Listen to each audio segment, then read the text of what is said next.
Okay, so welcome everyone. Thank you for being here. Good morning for the people in Japan and Australia. For the people in the US, good evening. I hope people from Europe actually skip this one because this would be very bad good morning for them. Yeah. Mhm. But welcome everyone, welcome. Thank you to all those who made time to be here. So we have a lot of people who could connect with each other in very meaningful ways. There are people here who are from social, emotional, and ethical learning. There are people here from the narrative, connecting narrative and mindfulness. There are people here from the mindfulness side. Professor Maraldo is here also from the philosophy side. Um, so we have people from philosophy, from psychology, from education. I think I'm gonna have some students. I have some students. I have Sakiko, Ken, and Mizukami, and a few others here. So it's good to have you here. Thank you for being here. And just a reminder, so this event will be recorded and posted on YouTube. So we all prefer that you keep your video on. It's a nice bonding moment to celebrate this book. But of course, if you don't want to be recorded, we understand and you may turn your video off. Okay, so maybe we can just get a quick greeting from Nishihira sensei. Nishihira sensei から簡単なご挨拶をお願いできれば。で、日本語か英語かお任せいたしますけれども、日本語の場合は通訳させていただきます。Okay. Thank you for joining us.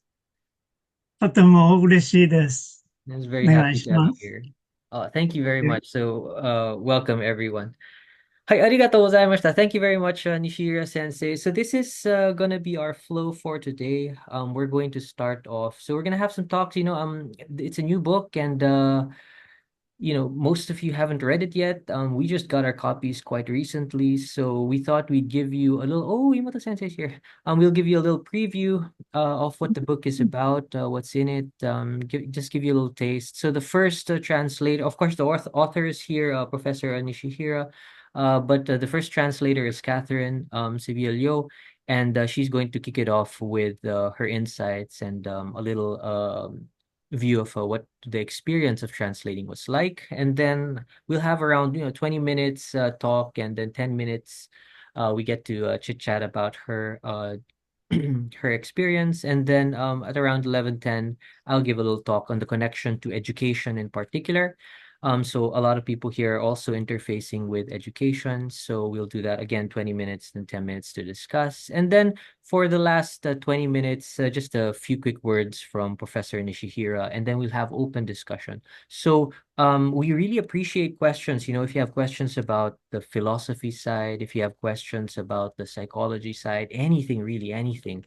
Our goal today is to really share the joy of this book with you. So if you have any questions, please feel free to ask them. So なんて言うんですかね。日本語の方がメインの方は、まあ、日本語で聞いても全然、構いませんので、私と、キャスリンさんは、通訳とかいろいろやります。Okay, so let's get started with Catherine first. Catherine, よろしくお願いします。Hi. Okay, I'll be sharing my slides here. Let me know if you see them. Okay, Hmm? how's that looking? Yeah. Looks good. Is it? Okay, great. So welcome everyone once again to the book launch of The Philosophy of No Mind, The Experience Without Self.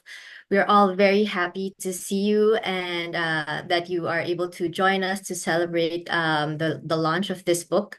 Of course, it means a lot to Nishihira Sensei for this book to come out, but it definitely means also a lot to me and Anton. It's been years of hard work, but also a lot of joy in it while translating. A lot of things I discovered that hopefully you will also be able to discover as you read the book. But before that, I will give you an overview of it. Before I give you the overview, I'd actually like to talk to you about how I came upon to meet this book. So on this way to meeting this book, actually, I've talked with Anton about this several times, but we talked about what do we want our lives to be about? this was actually a really hard question for me, but I thought about it, and for now, my answer is I want my life to be more of a continuing journey of helping people and myself be at home with ourselves and with the world around us. And I had taken many paths, even though I did not know it then, to making that journey. I've been a performer in my school days, and I am actually also an artist. So I've painted this sumi painting, and I am still a yoga teacher, and I am now also a researcher. So there's a lot of paths that I've taken, but at the same time, uh, I found a certain similarity with all these paths, but I could not give words to them. Like I could not really express what I found so meaningful about each path until I had met Nishihira Sensei's book, which I'm eternally grateful for. It gave me a lot of things to think about and really to process what is also happening with my life. So of course there were some difficulties translating it. For one, there is the question of what is the right word? I mean, there's even the question of how do we translate mushin, or do we even translate mushin at all? So we ended up with mushin, but sometimes calling it no mind as well. And we actually had a file of the different words that we had translated just to make sure that are we translating it consistently at the very least. So that was an interesting experience. We also had to deal with a lot of ancient text. Nishira Sensei refers to a lot of books that, to be honest, even I with my N1 skills cannot really translate at all. And so, okay, how do we translate this? So thankfully, a lot of people have experience with Buddhist resources who can give us guidance. And also, we had to deal with other people's translations. There are many things that were referred to that were already translated, but we also had to check, is this something that we agreed with? So, for example, in William Scott Wilson translated The Unfettered Mind, which is the letter that Zen Master Takuan had written to Sword Master Yagyu Munenori, and that became sort of a guide to swordsmanship and right intention. And he had translated one part of mushin as throwing the mind away from the entire body. But as we were reading the chapter, we realized that maybe it's more appropriate to retranslate that as casting the heart mind away to the entire body. So it really involves the body instead of like ignoring the body. So there were a lot of difficulties, but at the same time, there was a lot of joy because each translation, each chapter resonated to a different part of my experience. And I got to see the different facets of those experiences revealed. And that was such a blessing. And finally, it also gave me some food for thought to realize what it might mean for my life and for maybe other people's lives as well. So let's get on to the overview of the book. So the overview of the book flows in this manner. In chapter 1, we talk about the idea of mushin through language and through history. And in chapter 2, Nishihira Sensei gives us a conceptual map of mushin so that we do not get lost. There's a lot of different ways that mushin has been discussed. So that map is very helpful.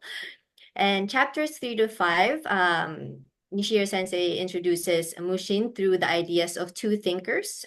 Many of you are probably familiar with them. D.T. Suzuki, who's best known for introducing Zen thought to North America and Europe. And his English book is The Zen Doctrine of No Mind, which Nishihiro Sensei refers to quite a lot. And also, he talks about the ideas of Izutsu Toshihiko as well, a Japanese philosopher who's given an Aranis lecture, The Structure of Selfhood in Zen Buddhism. And then we go through chapters 6 through 8, where we talk about mushin through the lens of more thinkers. I say thinkers here, but I would say they are from different backgrounds that give mushin a different facet, give us an insight to a different facet of mushin.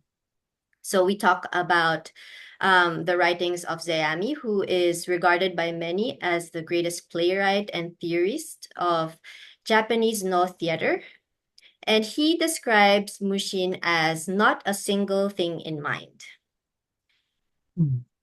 Then Takuan is actually a Zen master.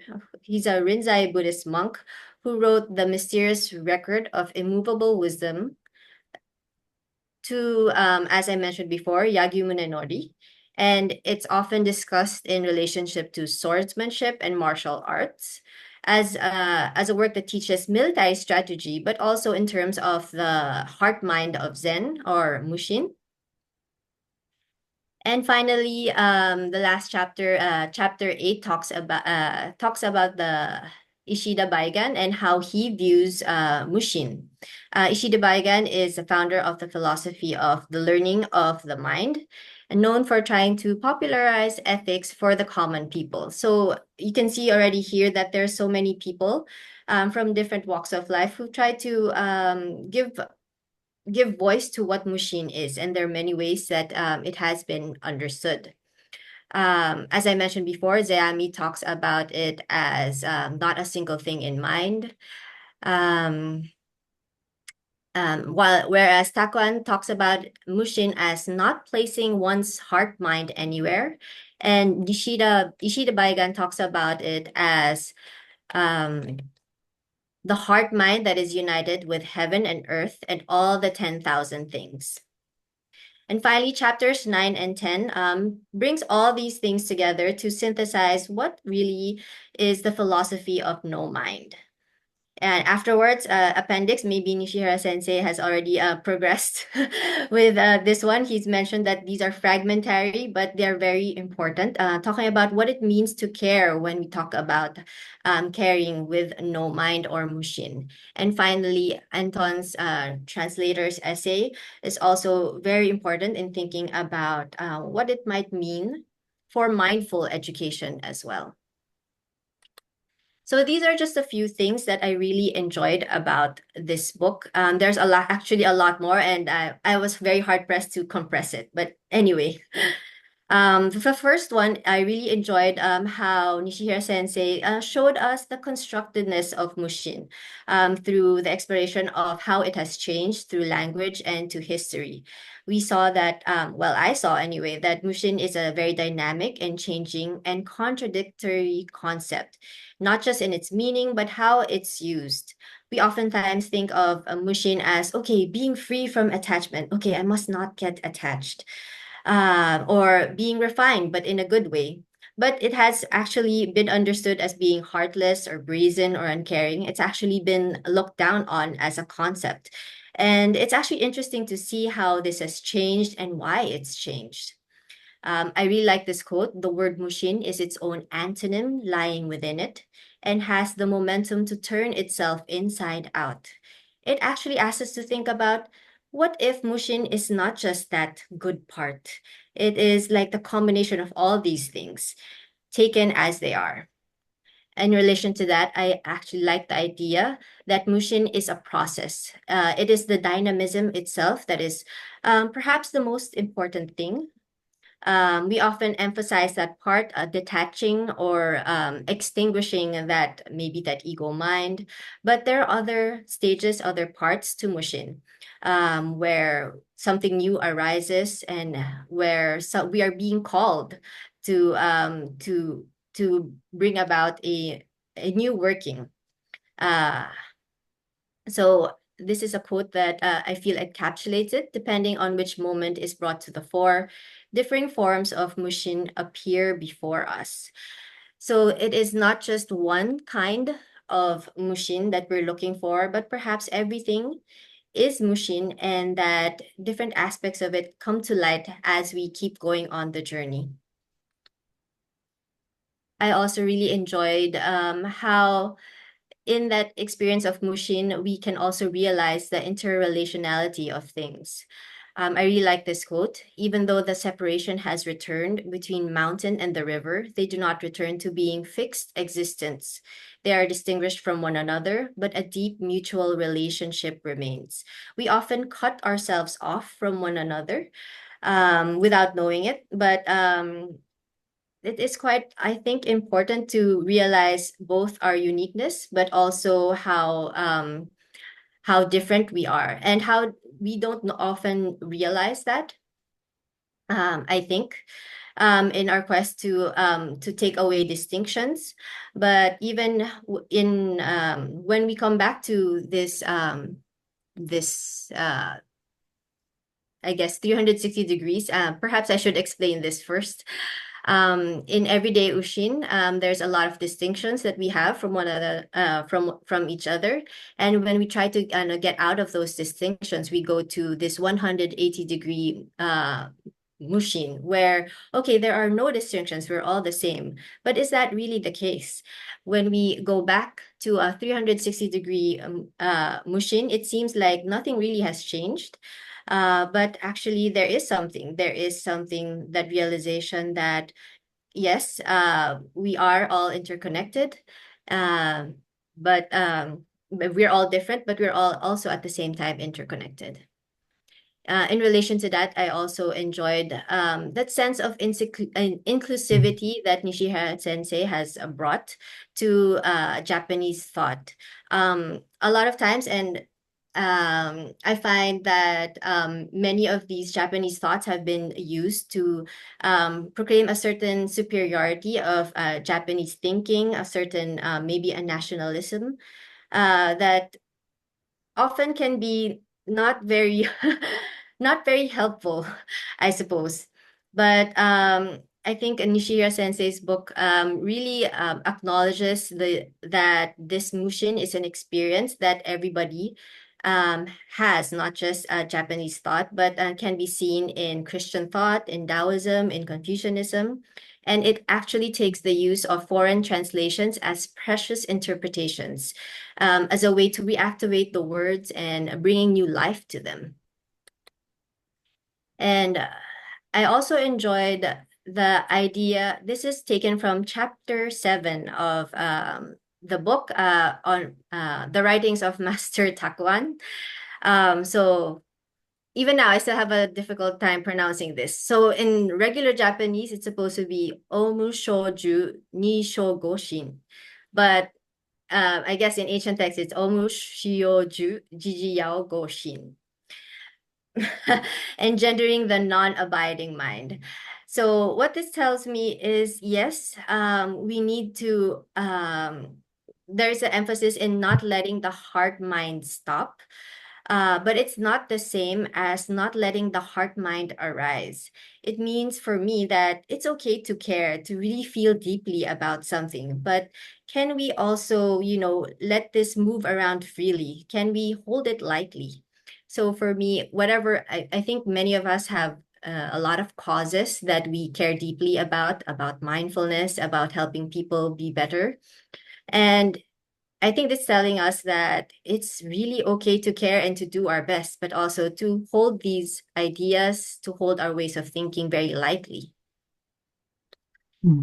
And this one I actually also really enjoyed. A lot of times, a lot of thoughts, maybe Japanese thought, mushin on ideas of mindfulness, tends to get used as a turning away from social problems, as a way of ignoring social problems. But in chapter 8, Ishida Baigan talks about the enlightened heart mind, that which is one with all things on heaven and earth. And that doesn't mean being satisfied with things as they are and to be satisfied with one's position in it, but precisely because one is of no mind and living the law of things, one resists the injustices of society that goes against the law of things. I think that is beautiful. And when we really connect to things, to the heaven of mushin, then we see that where the call is coming from, that may or may not be where the general tide is going. And finally, it also gives me a message of hope. This is somewhere in the latter part, which you'll probably read, but it really struck home to me. I will read this quote out to you. Beginning to seek for mushin is, in reality, already mushin. From the point of view of the practitioner, mushin seems to be such a distant goal.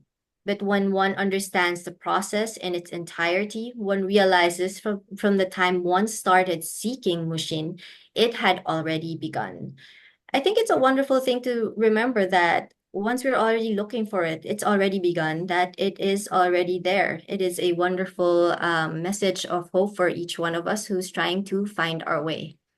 And so, as I end this presentation, I just wanted to share my hopes for this book.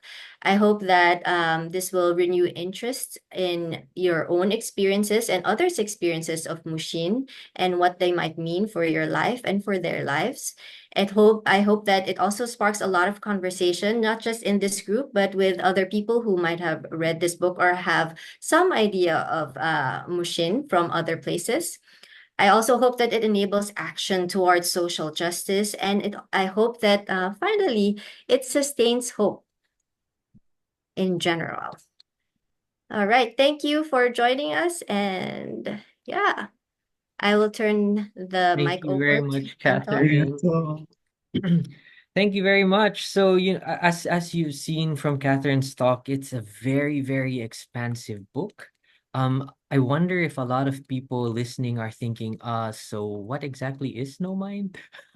And that's a bit of the challenge, yeah. That's a bit of the difficulty of the book because there's just so many ways of looking at a simple concept like letting go or like being flexible or not getting stuck. But in a sense, what does it mean to really unpack that? And so Catherine showed us how all these different chapters are looking at so many different facets, so many different tensions within a machine, and not looking at it simplistically, not looking at letting go simplistically, but looking at the various tensions contained therein and really letting the richness of this process of letting go but still engaging to really shine to the fore.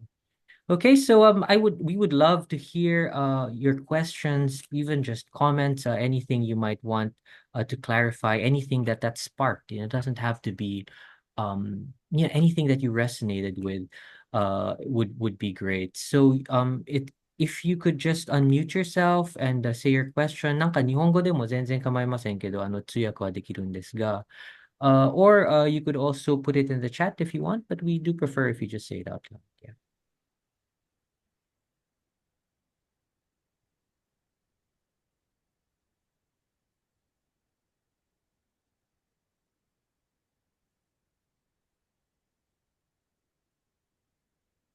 Does anyone want to get the ball rolling? Moment of courage for no mind. Marie Natalie, yes. I'll just make a comment. I'm very interested. I'm really passionate about these ideas and very grateful that you're doing this. And it's lovely to see Professor Nishihira. I'm very interested in how to encourage people to even be interested. Like children or young people, for example, to be interested in the experience of no mind and to get them trusting that there is a richness of experience on the other side of that thinking mind that frankly pollutes everything that we're sensing and experiencing in the world. And so I'll be very interested to hear if you folks have tried to apply that with young people, or if Professor Nishihira has words of wisdom on how to make that those possibilities interesting and engaging for people who have not had the privilege. Really, it's a privilege, I think, to have had that experience. Anyway, I'm just rambling. No worries, no worries. Thank you so much, Marie Natalie. Some of that we're going to cover in the second half because I'll talk about education. But I'm sure Nishira Sensei might have a word or two. Also, Catherine, yeah. Nishira Sensei とかいかがでしょうか？一言もし Okay. あれば。Modern athlete use the word zone. Mm-hmm. Zone, yeah. Yes. In this point, young people are interested in this something no mind. Mm. Yeah. と思い Yeah. ます。 Do you want to add something to that, Catherine? I guess to add to Nishihira Sensei's what Nishihira Sensei said about the zone. I remember performing, and that was in my school days, and I think that is precisely what got me interested in it, that there is something that is you but is not just you. When you perform, I think it is not yet, maybe it's a little bit too early for them to realize that, okay, they are meeting a lot of difficulties and a lot of limit situations. I think that that positive part first gets them interested, and then when they are interested in that, they delve deeply into it. Then they get into more situations that feel more similar. I remember that one chapter in Shira Sensei's book about Zeami and the no performer, about um mushin not being, it's about cultivating, it is being arrived through practice but not just through practice. It seems like when we are able to work towards it, we get to maybe have an experience of it, but it's not guaranteed. And but I think it does bring out like the interest in it. What do you think, Anton? Thank you, thank you. Yeah, just to add a little bit, I was thinking, Catherine, one of the things that Catherine said was that there's something very inclusive about the way that Nishihira Sensei wrote this book. And I was thinking, like, what is different about this book of Nishihira Sensei? And I was thinking, one big difference is a lot of these, Eastern knowledge and wisdom sort of books can really exoticize things. And I think one of the things about this book was, one is it's not just Buddhism. So look at the Taoist side, look at the Confucian side, not just religion, but looking at the expression in art, looking at the expression in martial arts, looking at the expression in everyday ethics.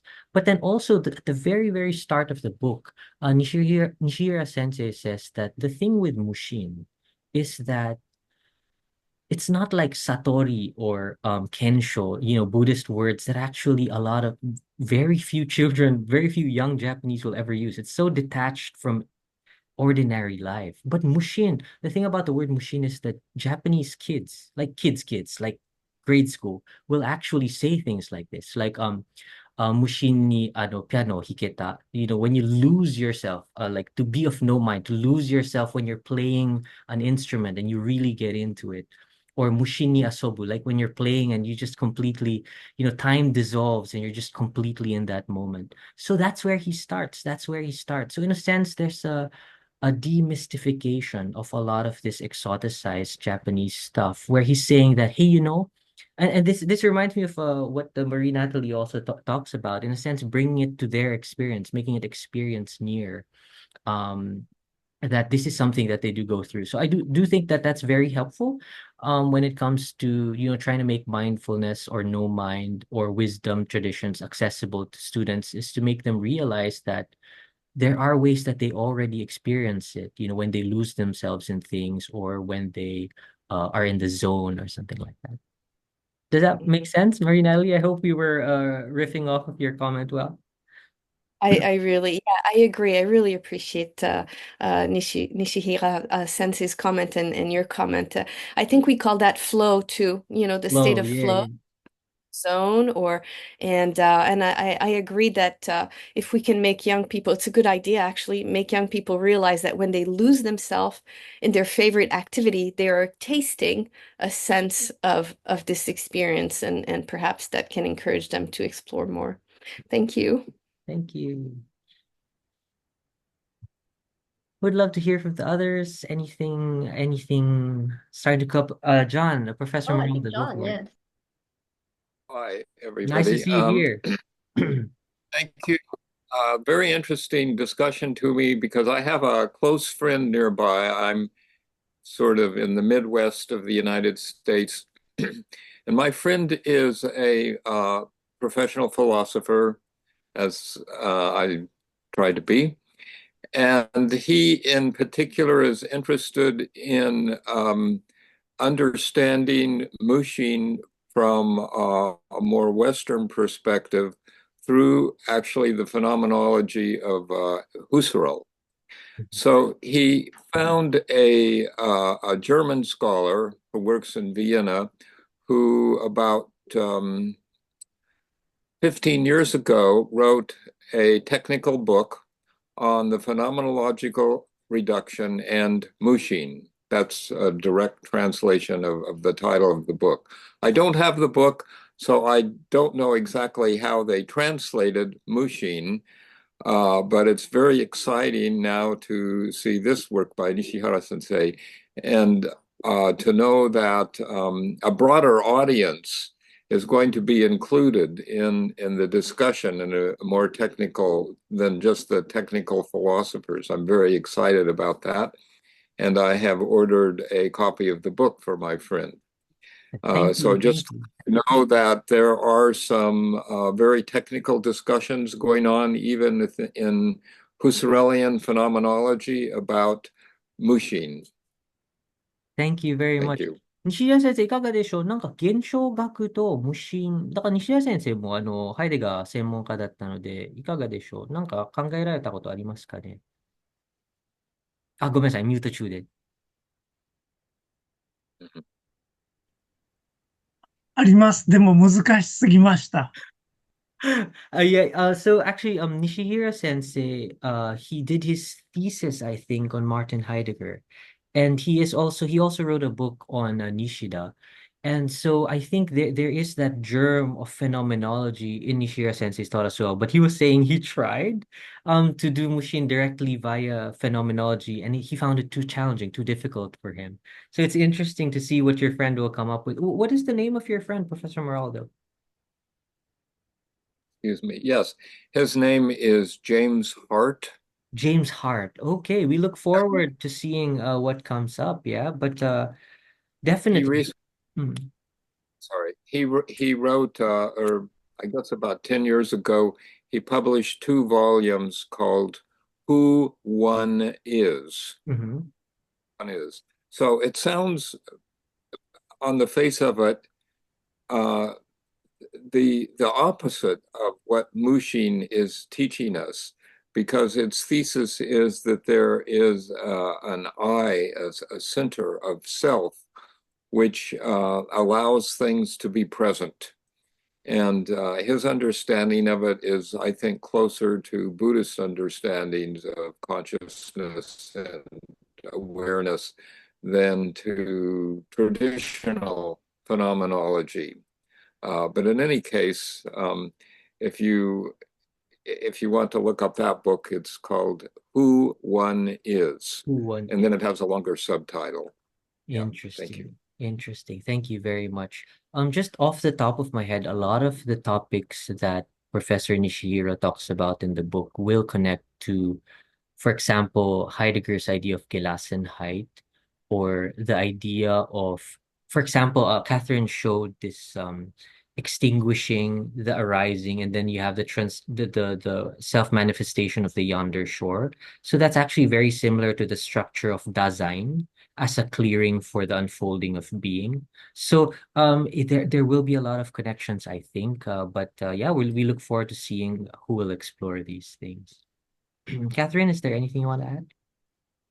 Yeah, I was just thinking while John was explaining about his friend's idea about I being the center, that there's a lot of contradictory concepts in Nishihira Sensei's book that is actually quite interesting and would actually also touch on that one. There is one by Izutsu Toshihiko that actually tells us that there is the field and then the field and then Focus? the Focus in the field? focus. Yes, the focus and field, where it's not just one or the other, but it is more of like the shift in energy, and the book of your friend sounds like the shift of the energy is more towards the eye, but it does not really contradict necessarily the whole experience of mushin as it's being portrayed in Nishihira Sensei's book. So it would probably be a very interesting conversation that's going to happen once these two books get like talked about with each other. So thank you for sharing that. So just super quick word, I got excited. One of the reasons why I was really hoping that Ian and Marie Natalie could be here was because with the narrative side, I feel like on one hand, so basically the certain views of Zen can be quietistic, like you just no self, no thought, no anything like that. But the way that Nishihira Sensei is dealing with it allows for a positive engagement with thought, with identity, but without letting it harden. And so, in a sense, very similar to narrative, that we do look at people's narrative identities, how they see themselves, but see it as constructed, see it as constantly being storied. So there's a dynamic there, in a sense, closer to hermeneutics than to phenomenology in some ways. But that can be very, have this dynamic relationship between this letting go, but also this having ideas and having self-view. I think we have around a minute if anyone wants to make a quick comment before we move on to the next part.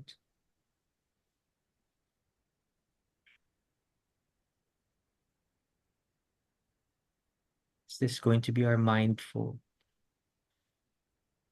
breather? Okay, so if that's a wrap for the first half. Thank you very much, Catherine, for sharing with us your experience and your thoughts, and kind of jogging our memories, and kind of helping us see glimpses of what Nishihira Sensei's book is about. So Okay. I pass the Thank MC to you. you. Okay, thank you very much, Anton, for taking care of moderating. So let's head over to your part, talking about the translator's essay and mindful education in general. All right. Okay. So thank you, Catherine. Thank you, everyone. And this is for my part. Oh, wait, I should set a timer. Set a timer for 20 minutes. Very bad with time management. Okay, so this is the title of my talk, No Mind as a Philosophy of Education.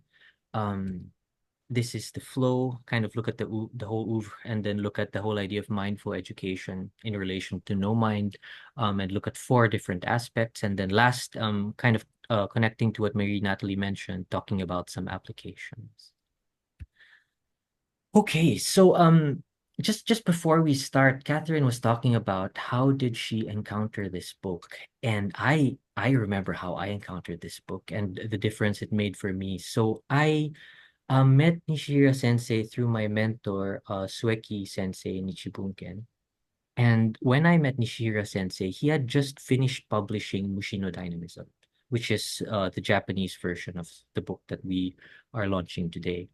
And so the book had just come out, and he did a class on it in Kyoto University, and I was sitting in. So I was watching that, and actually, this is the book that made me move to philosophy of education. So I used to be in pure philosophy. I used to do no, I still do Watsuji Tetsuro, but really on the pure philosophy side of it. And then I moved to more applied and educational philosophy, and eventually even to psychology because of Mushino dynamism. And so this is the beginning of a journey for me. That's why having this event and sharing with you this joy that we have with this book is so important. So I met Nishihira Sensei in Kyoto University. So there he was teaching educational philosophy of the human person, Kyoiku Ningen Gaku, yeah. And he was part of the, what do you call this? The Department of Clinical Pedagogy, Rinsho Kyoiku Gaku, which is actually the title of my research team now at Kyushu University. And so he was at Kyoto University, and he was there for a while until I left, and I think he left shortly after I left Kyoto too. And now he's at Sophia University, working on grief care.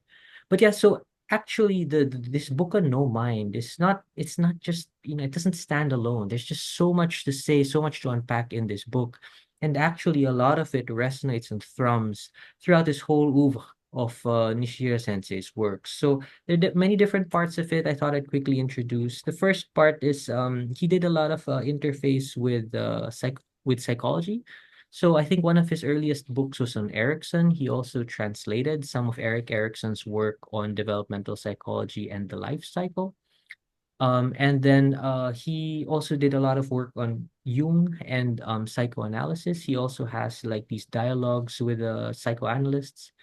He also did work on psychology of religion. So there's always this interface with psychology, and that also influenced me very heavily, which is why a lot of my research now is there in psychology. And then he was also working on alternative education, especially Steiner education. And then of course, if you know Steiner education, very important for Steiner education is theater and performance. And so I wonder if there's a connection here with the whole move toward this artistic Zeami and things like that. Anyway, so Mushin, more directly placed though, is within this whole line of books that Nishihira Sensei came up with on ways of formation and becoming in traditional Japanese thought. So for those of you who are not in Japan, one of the things that we struggle with is Japan does have a bit of an inferiority complex when it comes to a lot of philosophical and educational ideas. And so they will spend a lot of time chasing after, okay, Finland model, okay, PISA shock, okay, America is doing this. But in a sense, a very important effect of Professor Nishihira's work was to get, just like the Kyoto School, to get educators to become more aware of certain resources that we have within Japanese culture, not as a close denomination of Japanese culture, but as a space, of exchange of ideas with China, with the West, and so on. And so there's this whole series you see in the bottom, philosophies of practice and cultivation, self-discipline, and caring for self. And then he has books on Zeami, on Izutsu Toshihiko, and on Nishida Kitaro, which I have up here. So for those of you who are in Japanese philosophy, yeah. And so within this whole body of work, he has 3 books directly on no mind. One of them is the one that we translated here, Mushin no Dynamism. Okay, so there's a lot of books. I haven't read them all. Nishida Sensei has like 14, more than 14 self-authored books, 8 co-authored. There are a lot of them. So I haven't read them all, but a lot of them, you do see this thread going through them of how do we look at this process of becoming human, of forming human beings, with a sense of spiritual depth. Now, Yeah. it's a very moving, for me, it's a very moving body of work. But one question that I do get asked is, what does that have to do with education in the simple sense of school and schooling and things like that? And so that is something that I have been trying to do within my own work. So how does this connect to school? And basically, the connection I make here is mindful education. So this is actually from a discussion we had when I taught Mushino Dynamism in Kyushu University, and actually Nishihira Sensei came over and we were discussing this whole connection between mindfulness and no mind. And so just a quick introduction, but Thich Nhat Hanh's Zen, which I learned from my mom, basically was became a really big movement in the US for socially engaged Buddhism and mindfulness. But it really became mainstream when it was secularized via John Kabat-Zinn. And so John Kabat-Zinn came up with this thing called mindfulness-based stress reduction. And that became the beginning of a whole bunch of what they call MBIs. So mindfulness-based interventions, including what Kusumoto-san's doing, mindfulness leadership, including mindful self-compassion, including mindfulness-based cognitive therapy and things like that. So their definition is basically mindfulness means paying attention in a particular way on purpose in the present moment and non-judgmentally. So instead of, demanding that reality should be this way and getting caught up in our thoughts and just completely missing what's in front of our noses, to be able to stop, to be able to settle down and notice what is going on with a sense of openness. And so you start to see already a very strong connection with the idea of no mind. In a sense, mindfulness is not about having mind, being full of mind, but it's actually, in a sense, having this relaxedness of a mind that isn't stuck, of a mind that isn't locked in anything. Okay, so I work more with acceptance and commitment therapy. So they would expand this to look at different, what do you call this, like domains. So a flexible relationship to attention, not running away from your feelings, but having a sense of acceptance, not getting caught up in judgmental thoughts, but being able to diffuse. And then also perspective taking, the ability to notice that you have a perspective and that that perspective is not reducible to the content, and also connecting with the perspectives of others. And so both mindfulness and ACT are being applied in school. So you can see this book on the right. They're usually applied as forms of school counseling, which is important. But in my opinion, when it gets to the counseling room, that's very few people. And when it comes to being able to be awake in our lives, that's something that is not just for people who get to the counseling room, but for everybody in school. So C learning starts to push it in that direction. So social, emotional, and ethical learning, it's related to CEL. This is, of course, from the Dalai Lama, but trying to look at this applied not just to counseling, but to school in general, personal, social, and system domains. And the one that, so Imoto Sensei is part of this, Tezuka-san is also part of this. And the one I was trained in, I did the summer practices for this one, is contemplative practices in higher education. This is actually related to John Kabat-Zinn. He was part of the founding group. But basically, there are very problematic applications of mindfulness where basically you have a very unjust, grade conscious, narrow schooling system, and then you just add a little mindfulness as a bandage to improve people's mental health. That's very problematic. And so I think it's the same for social, emotional, and ethical learning and for contemplative practice in higher education. But one of the things that we really try to do is we have to rethink education as a whole to make sure that mindfulness is something that is not being actively destroyed by all the other elements in education. And so what we start to see here is, so there is this existing movement trying to help students stop and notice, and helping students not just think about the world, but to be sensitive to the reality that unfolds, whether or not it's something that makes sense to them. And so there are a lot of connections of no mind and mindfulness, and I'll try to talk about both in the four domains of the objectives of CPHE. Sorry, CPHE is Contemplative Practices in Higher Education, which is a mouthful. Okay, so four objectives. The first objective is focus and attention building, mainly through focusing meditation and exercises that support mental stability. And so the most simplistic applications of mindfulness will always have this. Basically, you meditate before an exam, or you do a short breathing meditation at the start of the day. And basically, for many teachers, this is to improve focus. And if you're more focused, you can study better. If you study better, you'll get better test results. And I remember when Nishihira Sensei came to Kyushu University, he was very uncomfortable with this part, because it seems uh very superficial. It's not really addressing the spiritual needs of people. And one of the things so that we see is that even in mindfulness, this was never the point. Mindfulness was never just about improving studying and tests. So mindfulness talks about doing mode versus being mode. Doing mode is this mode of mind where you're trying to fix things. So you're trying to see, where do you want things to go? Where's the discrepancy between where things are now and where it should be? And then trying to fix it. And what happens here, so this is what Nishihira Sensei referred to as mushin, having mind, or calculating mind, or controlling mind, So that kind of mind, in a sense, if you're not careful, everything starts to become a problem to be fixed. Even something fun like being with your friends becomes something to improve, or even something like your own feelings, like my anxiety, becomes a problem that you want to get rid of. And one of the things that the mindfulness and no mind both work on is really letting go of this over dominance of doing mode and moving toward what they call being mode. And the focus of being mode is accepting and allowing what is without any immediate pressure to change it. So they call this the sunset mode. You're not trying to fix the sunset, but you're able to let it, to come into contact with it, to open yourself up to it and kind of let it be what it is.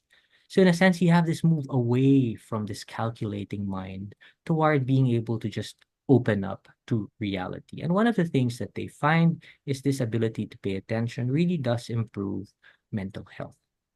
Now, when I taught this in class, I remember because Mizukami's here, we wrote a paper together about mindfulness, and Mizukami is a principal, and she was saying, Yeah, but a lot of times the point of school is to improve doing mode. I mean, that's what school does, help people solve problems.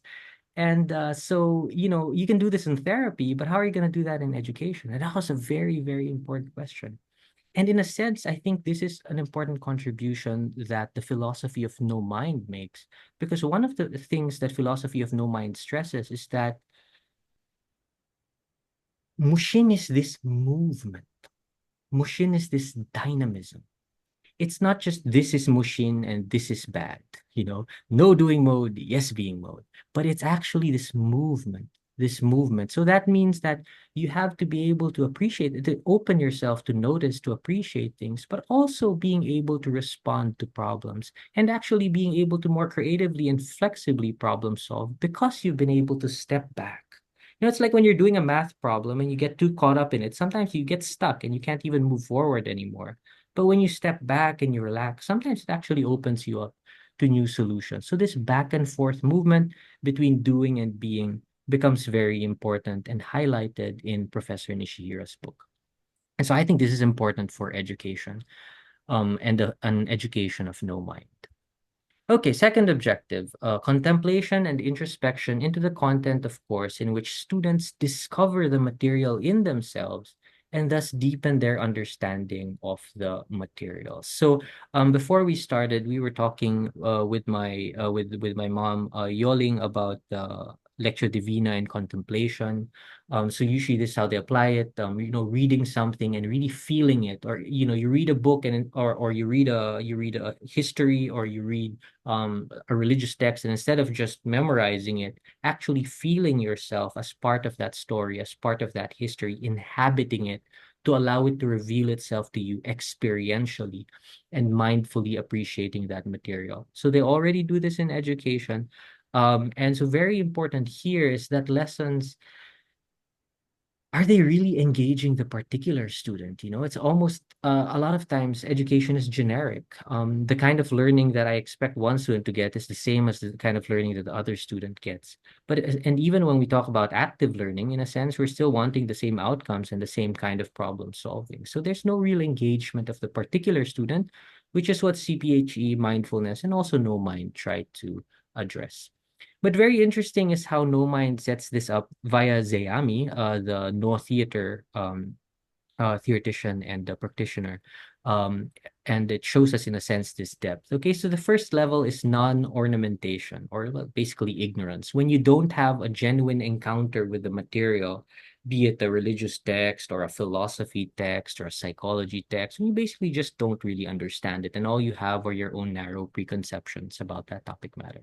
And then the next stage that you move into is what he calls ornamentation. This is when you let go of your own preconceptions, you let go of your own biases to allow yourself to really encounter the material, to see, how is this philosopher or how is this psychology seeing this particular topic, and learning to see it that way. And part of learning to see it that way is kind of letting go of the old ways that you were looking at things and allowing yourself to be challenged by the text. And in a sense, you learn these things.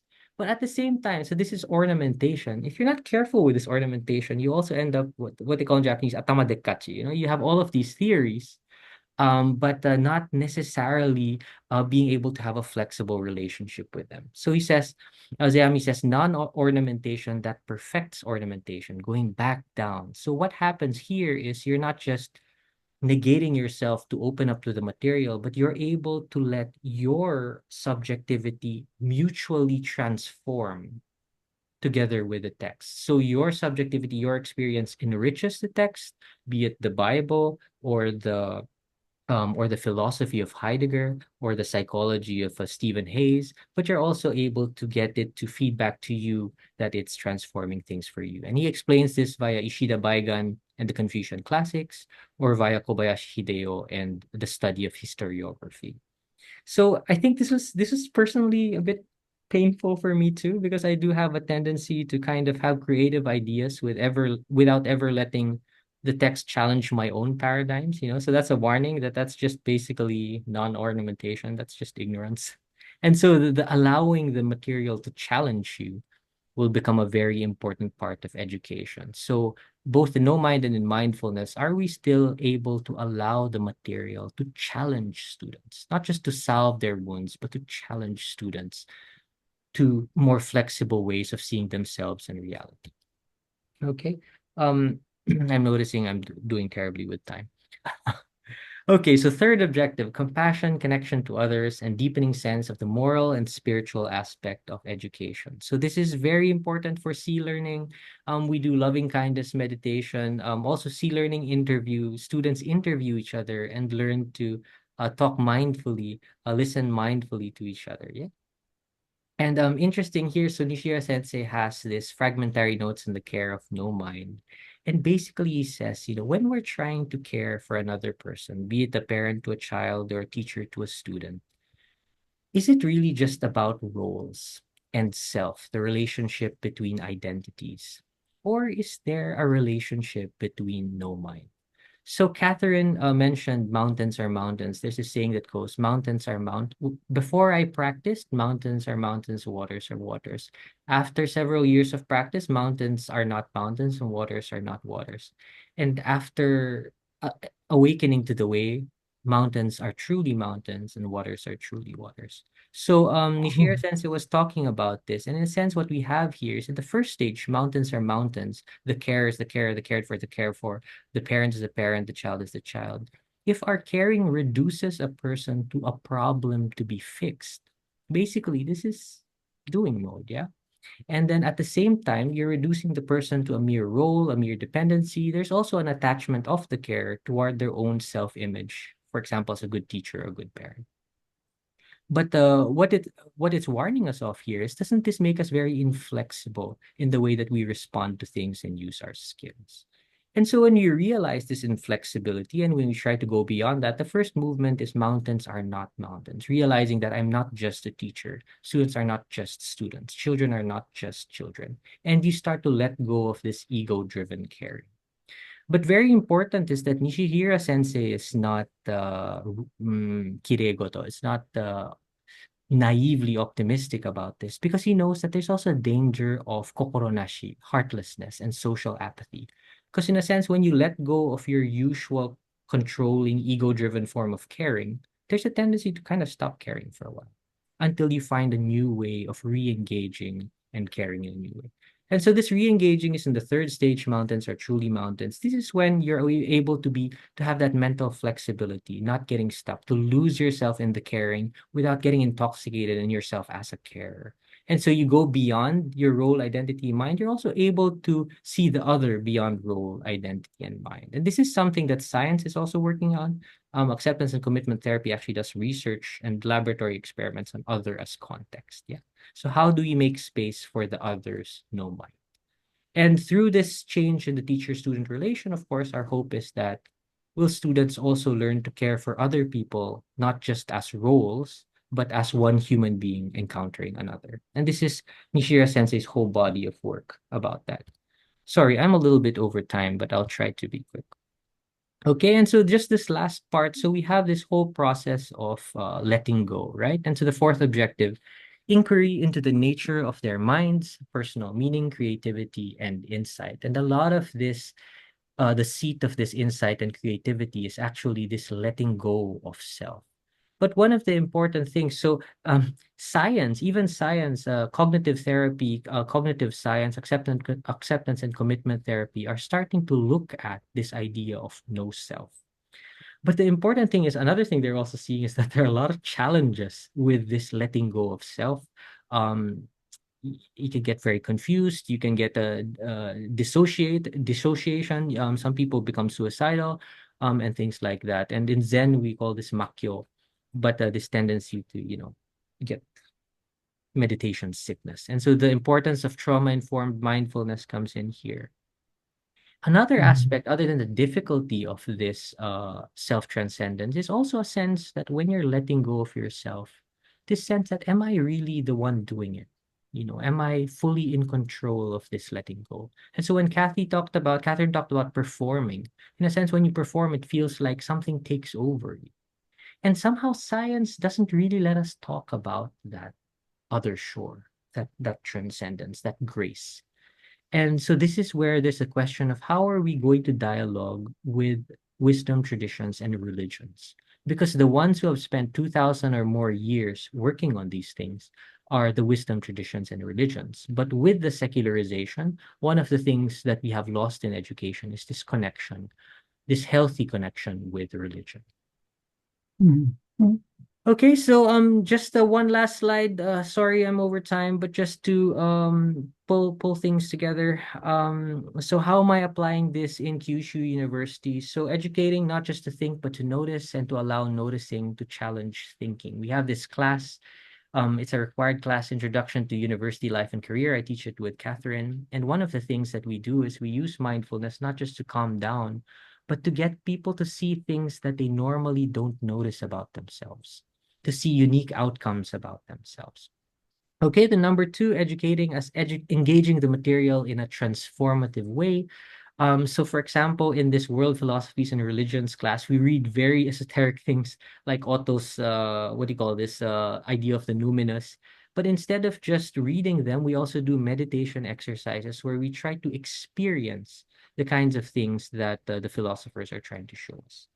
Okay, number three, education as learning to see other human beings as fellow wayfarers, not just as things to people that have to be used or whose expectations you have to meet. And we have these various classes, for example, pro-social collaborative learning, where I actually do relational meditations and then like they do group work and then they meditate on their own experience of their group work to realize what group work can trigger for them. Okay, and then the fourth, and this is just one last thing to close with, education as learning of the self and letting go of the self. You know, one of the challenging things with these wisdom traditions is not only that they're deep, but that when we bring them to application to the real world, the reality is that each person has their own way of being attached, of being mired in self, and each person has their own way of letting go, of their own way of awakening. And so it's very hard to preempt students and say, oh, that's attachment, or oh, that's good, that's letting go.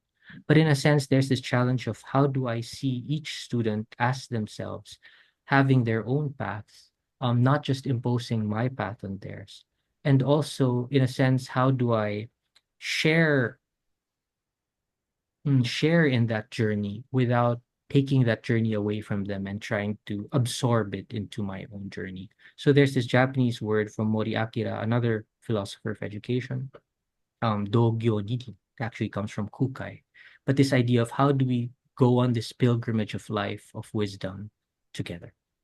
Okay, so sorry for the overtime, but that's me. Thank you very much. And I pass it Thank back to Kat. you. Yeah, thank you very much, Anton, for Yeah. a very informative presentation. We do still have time for a few questions, maybe a little bit shorter, about 5 minutes or so. But yes, I'm opening the floor for anybody who has any questions or any comments.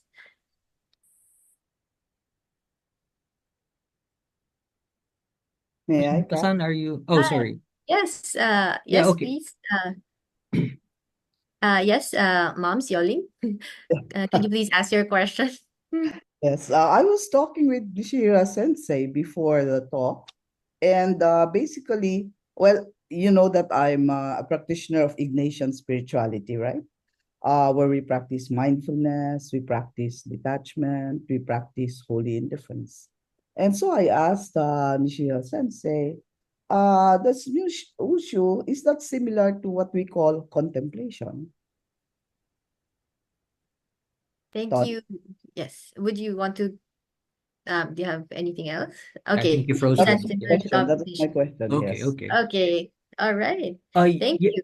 yeah, thank you. Do desu ka, Nishida sensei, 一言先お、なんか言いますか？ No, 大丈夫で no, すか？ please.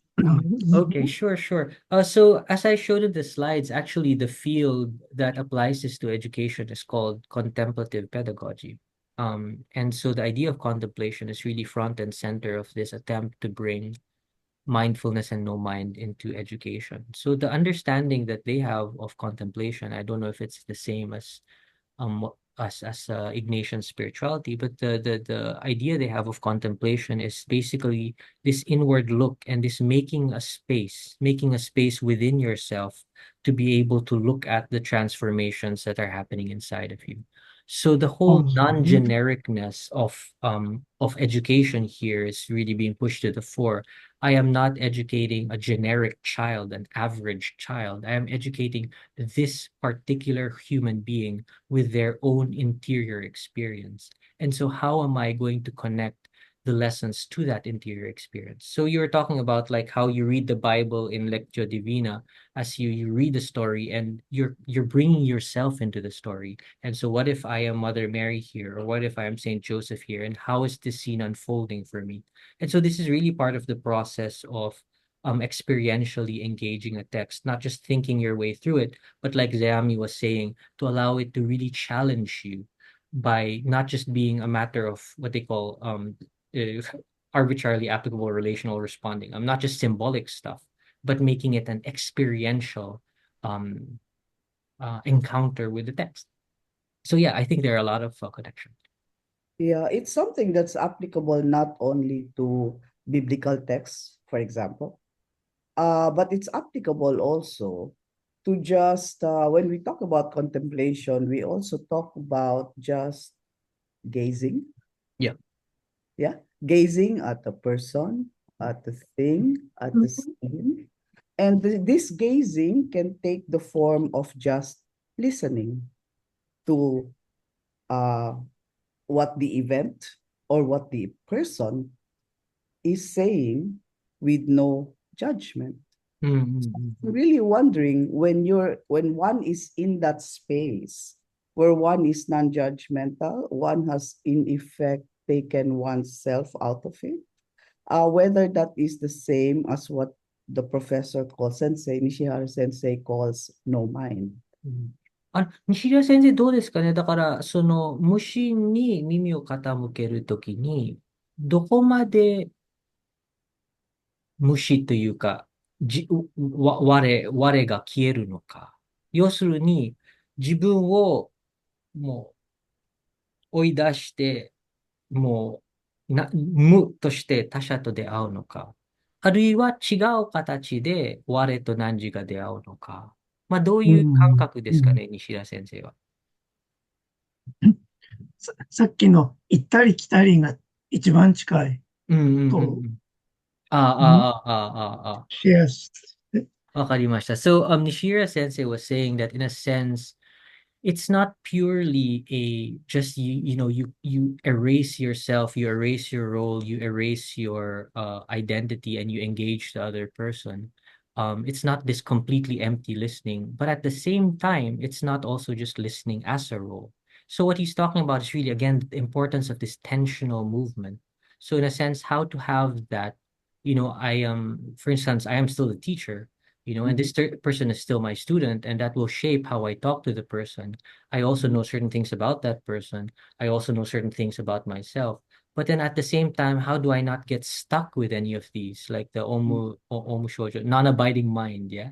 But how do I not get stuck in any of these things and allow it to flow for these reorientations of the self to happen? So that's why Nishira Sensei was saying, you have to have this back and forth. The back and forth between the it's like mountains are mountains, mountains are not mountains. You have a back and forth between that, and it's the free back and forth that allows the mountains to be truly mountains.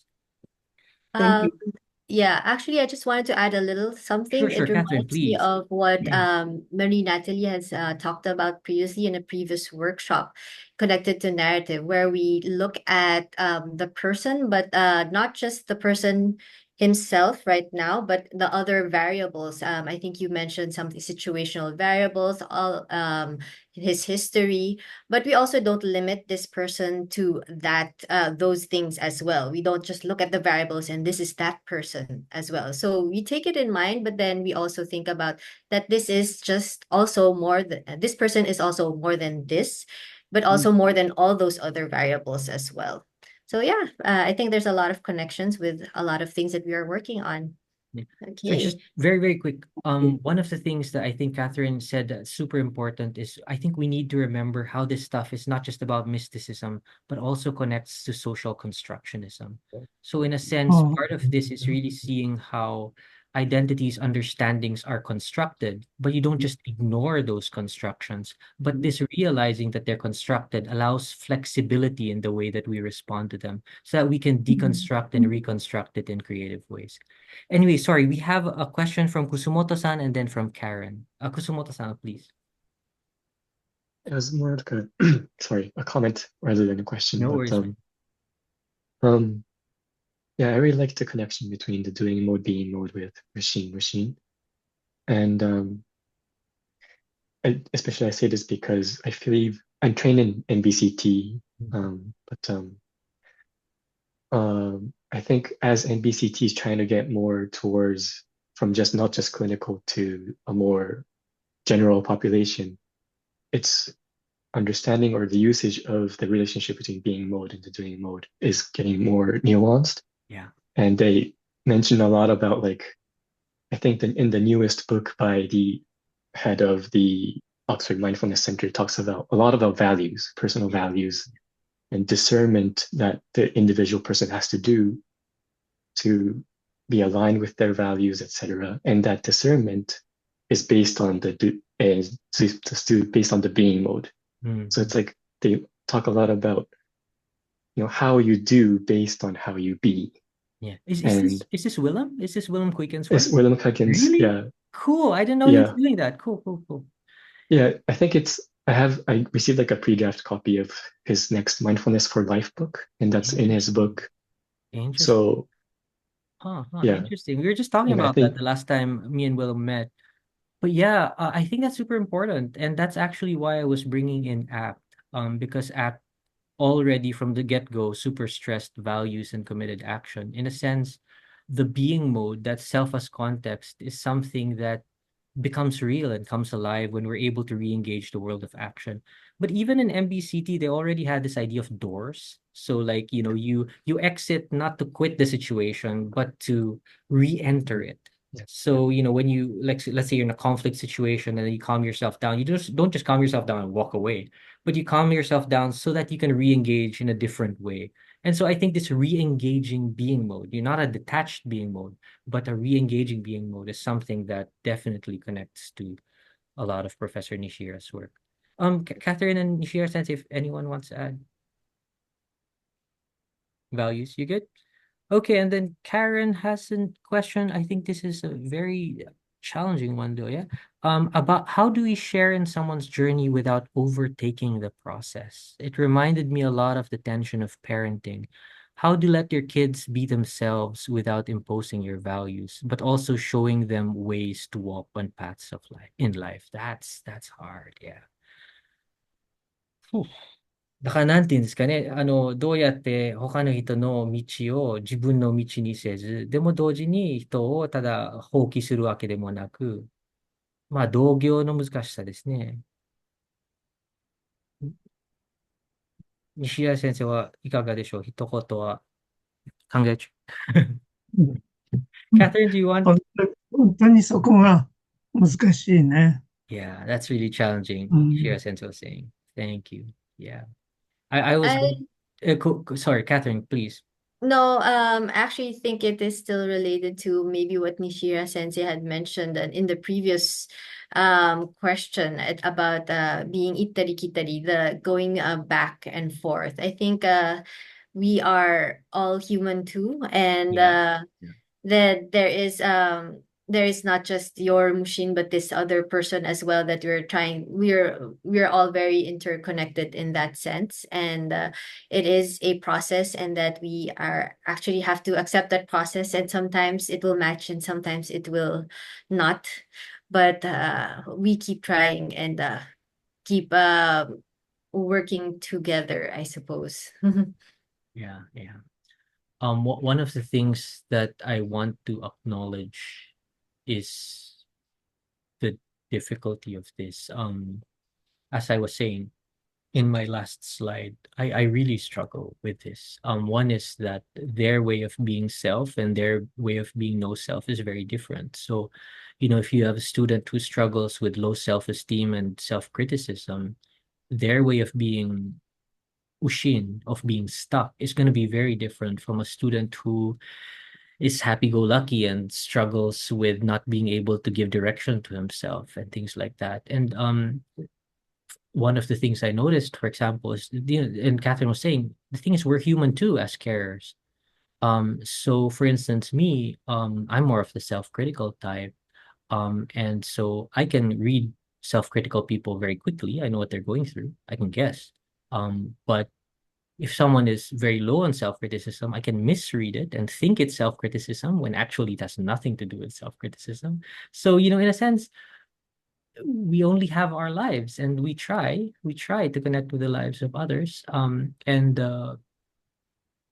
it's challenging. It's challenging. But at the same time, I think one of the most hopeful things that Nishihira Sensei was talking about is that it goes back and forth. So the thing is, if I say, hey, I understand self-critical people and you must be self-critical, and I close it there, well, that's dead.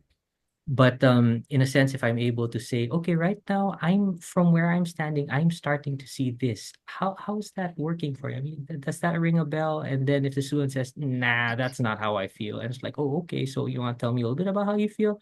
And then so in a sense, what you have here is this stepping back into a more receptive mode of being.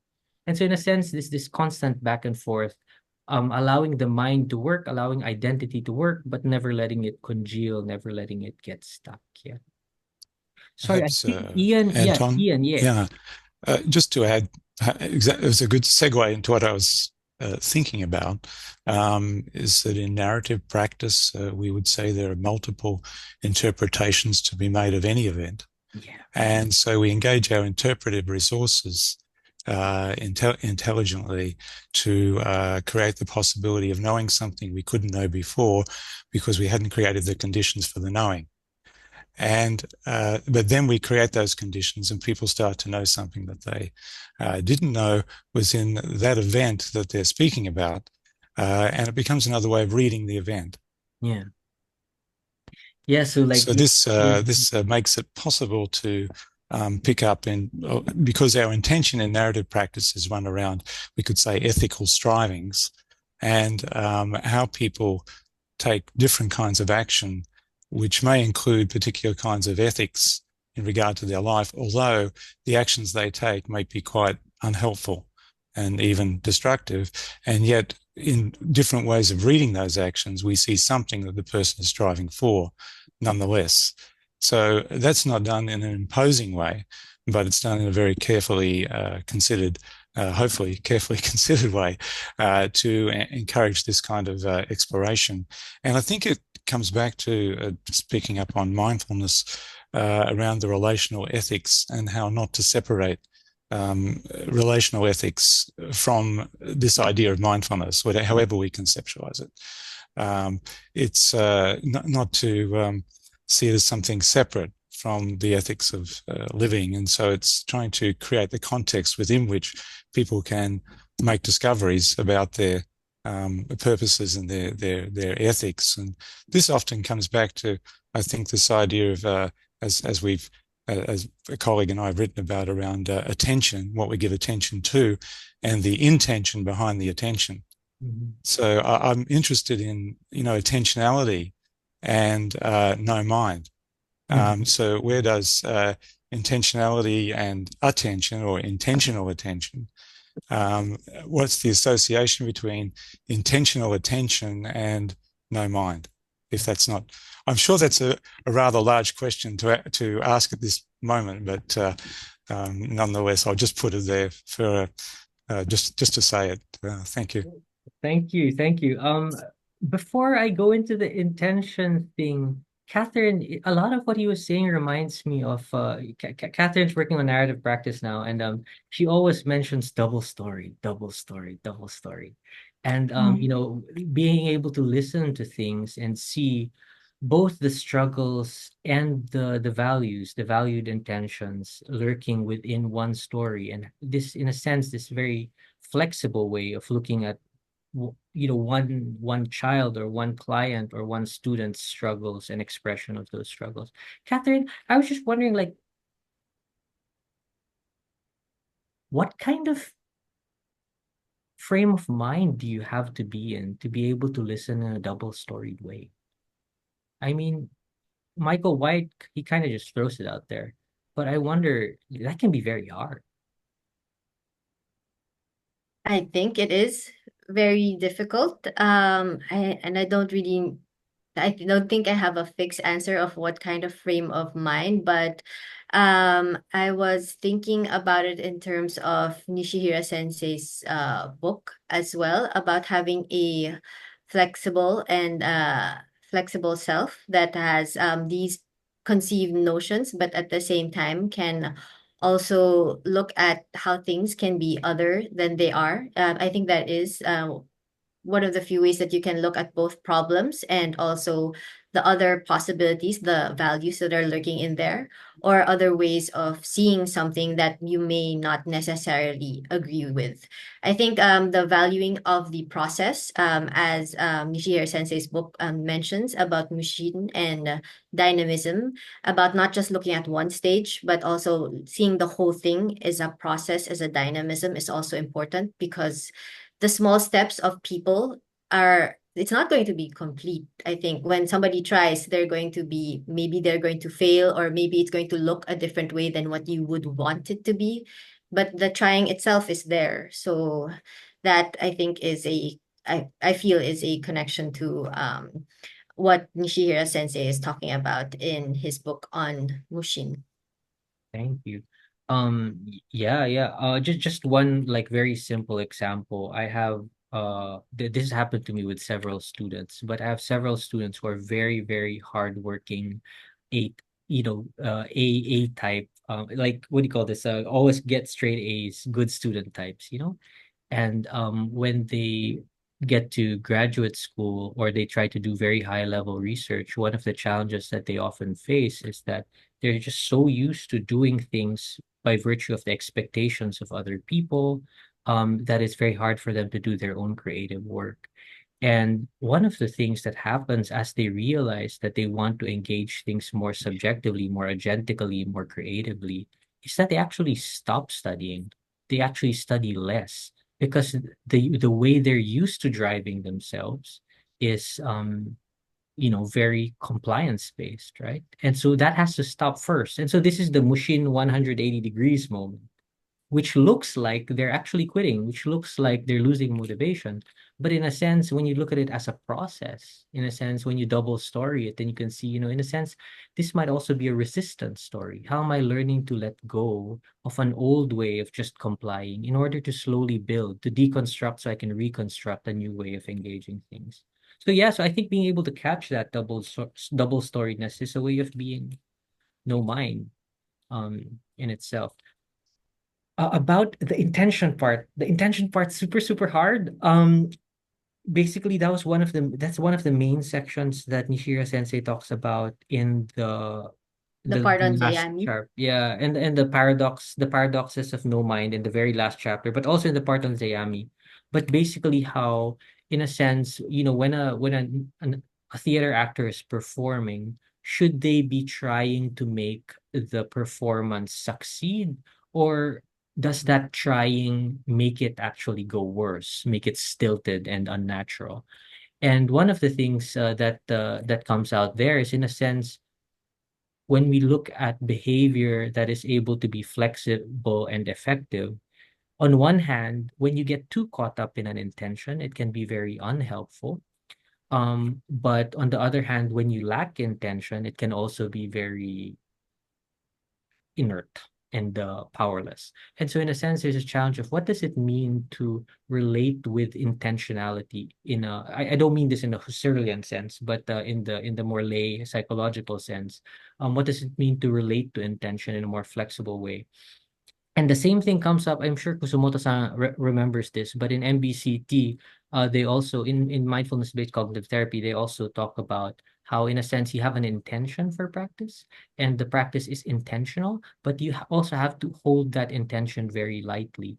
And so in a sense, it's a certain way of orienting ourselves and a certain way of making effort. So I think as a listener, when I'm listening to a student struggling, on one hand, I'm listening to what are they pulling for, but I'm also trying to listen to the qualities of intending.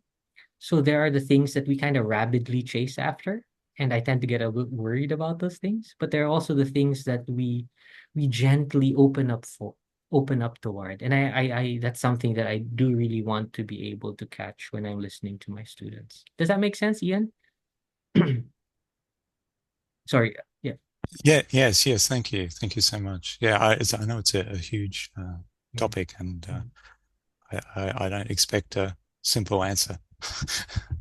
Okay, think, so yeah, everybody, we all struggle with that, considering we have a lot of things that we care about that we want to succeed in general. So yeah, we'll look forward to, like, all these discussions.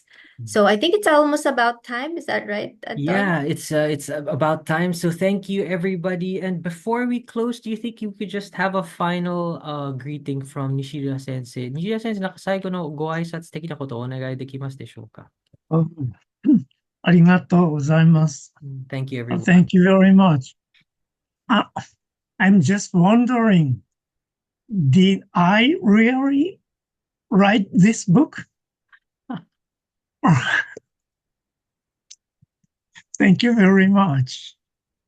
Arigatou gozaimashita. Thank you very Arigatou much. gozaimasu. I do not think he means this ironically. If you read the closing chapter, I think you will see exactly what he means by this closing statement. So thank you, everyone, for being here. Thank you for being part of the co-construction of this happy event for us. And we appreciate that you gave us your time and your attention. And I hope that there's something here that's useful for you, and I hope that it sparks a little something. ありがとうございました。Thank you, ありが everyone. とうございました。ありが Thank とう you ござ very いまし much. た。ありがとう。ありがとう。